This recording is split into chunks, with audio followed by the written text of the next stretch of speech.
There are a few central themes in the Adventures of Huckleberry Finn. One is maturation. Huck's journey along the Mississippi is also an emotional coming-of-age story, an emergence from childhood to adulthood. After his myriad experiences on the raft and traveling the American South, he's no longer the same person. He has a newfound understanding of people, having seen both good and evil.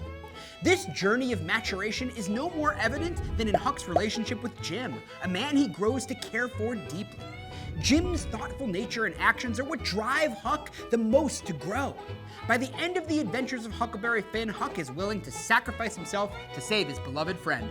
What's more, Huck's self-reliance and willingness to subvert the system foreshadows his decision to strike out on his own into the American West, its own symbol of American movement towards freedom and newness itself.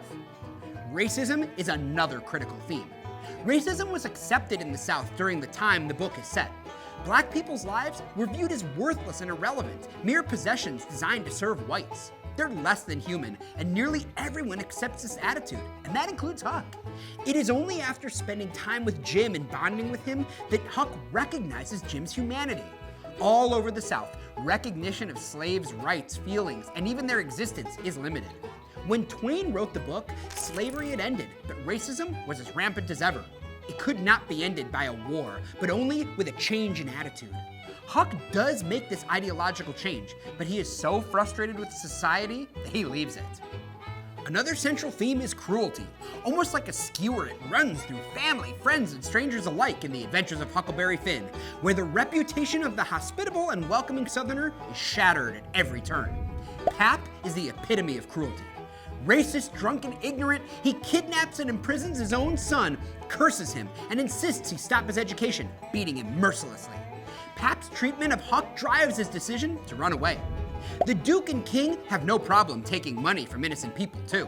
Their cruelty knows no bounds, even up to the point of selling Jim for profit. The world of Mark Twain's South is nearly unanimously mean, ugly, and cruel.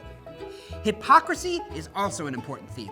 While there are a number of good people in the novel, decent and civilized, many of these people behave in immoral ways when it comes to the slaves. It's hard to overlook this attitude and see these people as good as Huck does. Huck himself is confused by the end and refuses to be civilized. The violence of the times is also surprising. The hypocrisy of mob justice and violence in general rules a South fixated on irrational pride.